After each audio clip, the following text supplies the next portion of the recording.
temperatures, right, Allison? Tucker, it is downright strange out here.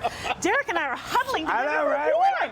With our goose We've got goosebumps. Strange. Last week it was 100 degrees. Yeah, we were like sweating last week, right? Anyway, I'm not even going to ask you what this does to our plants, but amazingly today we're you know, it normally would be super hot and we would say, man, we see a lot of tropical plants nowadays in our area. How do we get some of that in our yard? I feel funny even saying it, but well, yeah. and the warm is going to come back, and Okay. you know, and this is just like unseasonably chilly. Right. But you know, there's been a big thing about just a big movement towards tropicals, and people Right. have started using palms and cold hardy bananas and things like that. But these are the more exotic tropicals. Right. So things like this begonia.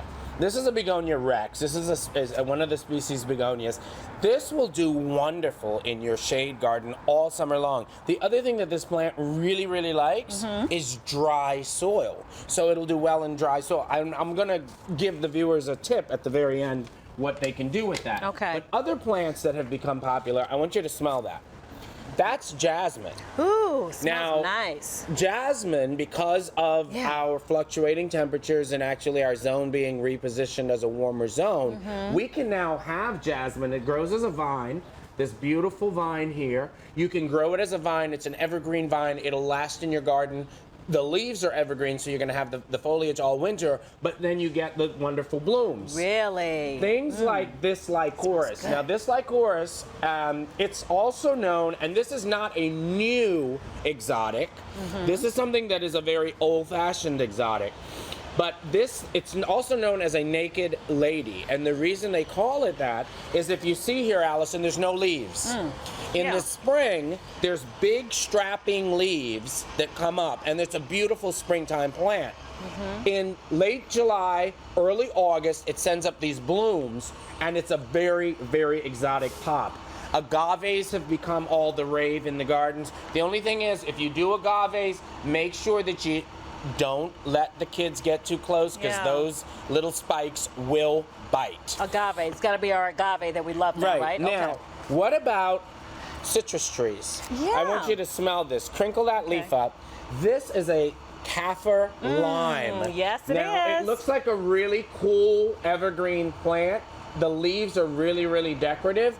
This is what is used in a lot of Asian soups and a lot of Asian cooking. The leaves, it's actually grown for the leaves. So you can have a beautiful plant, an exotic plant in the garden, and you can also have something aromatic in cooking. Let me ask you a silly question. Will we have lime? You will get a really naughty lime off of the kaffir lime, but it's more grown for the leaves because the leaves are very, very aromatic, and so any of the recipes that you may have that calls for a lime leaf, that kaffir lime is it. How about lemon trees, really quickly, as you're doing lemon what you're doing? Because I've heard that they're out there now. Really, really great thing that you can grow. There's a Meyer lemon that you can grow, and it's a wonderful plant. You can take the kaffir lime or the Meyer lemon in. Now, not only is it nice to have some exotics, but what about an exotic front? You know, and I love to dress up entries, right? I like to try to get an exotic front. So taking this begonia, what you can do is, now think about your front door. Ah, that's pretty. You know, you can put it into a pot like that, which gives it a nice fluted look. The blues pop off of the reds. Or if you want to go with a little bit more traditional, a little bit more stately, how about getting an urn? I got this urn at one of the big box stores. It was about, I think it was like 20 bucks. Pop in the begonia in there. And at your front door, you've got this really elegant, old world look. Curb appeal. Curb appeal. That's right. You know, going with the exotics. I mean, I think the weather's gonna cooperate. Hopefully, Tucker. It has to. Hopefully, it doesn't. Not that I mean, my fingers are cold, right? But this is a great, great way at this time of the year to get a pop into that garden when maybe the rest of your flowers aren't doing so well. All right, Derek. Thank you as always. We'll be right back. Little pop, pop, pop.